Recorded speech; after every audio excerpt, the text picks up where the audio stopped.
So at the age of 25, I went to the Barcelona Olympics, and I was the only one to win any fights in the team there, which was brilliant. And I was the one in the previous year to qualify for the World Championships. I then found that was the peak of my career, and it was an expensive sport. So at 25, I decided to retire. Did other things, and then my coach, who's 91, was going to retire himself, and I went to the leaving party basically and got dragged into let's do a veterans club. So we started a veterans club. I was a bit reticent at first, and then kind of got the bug, and 4 years later I've now qualified for the World Championships. So you had a long layoff. I did did. You find it hard to acclimatise and get back into it, or was it just a natural progression? It was amazing how much you do remember, but things are not as willing. The body's not as willing at 52. Well, I'm 52 now. But yeah, a lot of it did come back very quickly. It is something that I'm very passionate about, and competitive edge had to come back, and that was too easy to come back as well.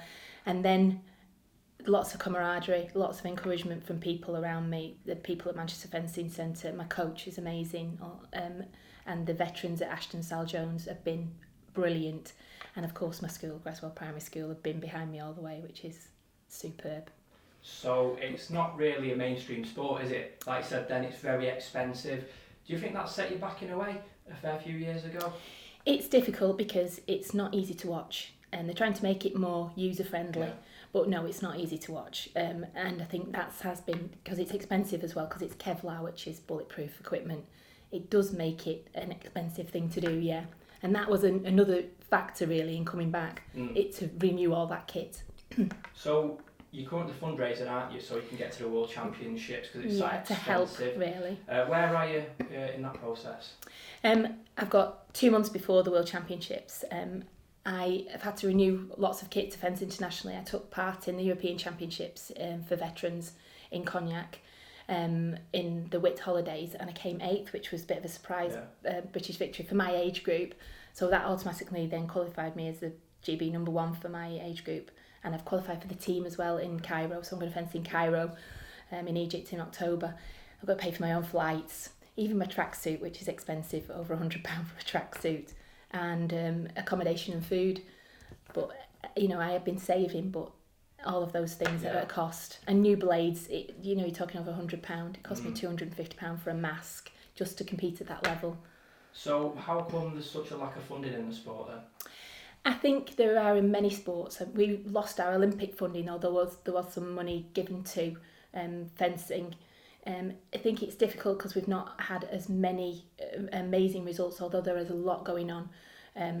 If you look at fencing overall, it's not high profile, as again, you can't watch. It's not easy to watch. It is on television. It will be live streamed in Cairo as well. So whether somebody can follow it and understand. So how fit do you have to be to compete in fencing then at the standard you did?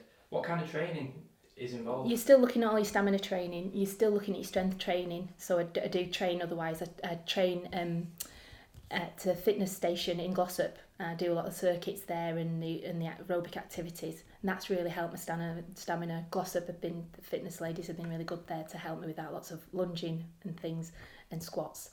So that's the background for it. And then of course you're training, and I train up at the Manchester Fencing Centre, and that has been, I'm training with some very, very talented young girls, and they wipe the floor with me but keep me on my toes. There's some amazing talent up there in both sabre and foil, which is my discipline. So talk to us about those disciplines then. What's the difference? My discipline is foil, and it's the trunk of the body. So the trunk of the body and my back, because you can actually hit people on the back as well. And it's the person to score with a priority. So that's where the complication comes. So it's not just the first person to hit, because that's épée. That's the first person to hit anywhere on the body. Mine is just to hit the trunk of the body, but to make it your attack, or to protect yourself, which is a parry and a riposte. And sabre, which is a speciality within the Northwest as well, that is above, and it's all of the top half of the body, and it's the side of the blade as well, whereas mine's just the point, and épée is the point. Okay, so as your assistant head here at Greswell, is fencing something you'd like to see incorporated into the curriculum? I know it's not anywhere at the moment, but would you like to see that happen? They have been the Manchester Fencing Centre going to schools, and it's something that you can do, and they don't have the hard foils and mass that we have. They have a plastic version, and it's very accessible to children.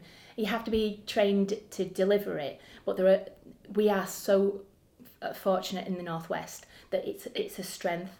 And as I say, in Chadderton, there's the Manchester Fencing Centre that it's got over 30, it's the biggest fencing centre in Britain, and it's there in a mill that these guys have converted, and we have lots of competitions there. It's a brilliant place to start fencing in the Northwest. So even if it's not something you can access in school, to go to Chadderton and join there, it's purpose built for that, and it's amazing really. I wish I'd had that when I started fencing. Yeah. Just finally, what are you hoping to achieve at the World Championships? Of course I want a medal. Yeah. I wouldn't be going if I didn't, and I'm very determined, and I'm aspirational, just like Greswell are really, and we are for our children. I want to get on that podium. That's why I thought I had to have a tracksuit really. Yeah. And as a team, we're a very strong team with a good chance really. So fingers crossed. I've got a better seeding now with coming 8th in Europe. Yeah. There's a possibility of a medal.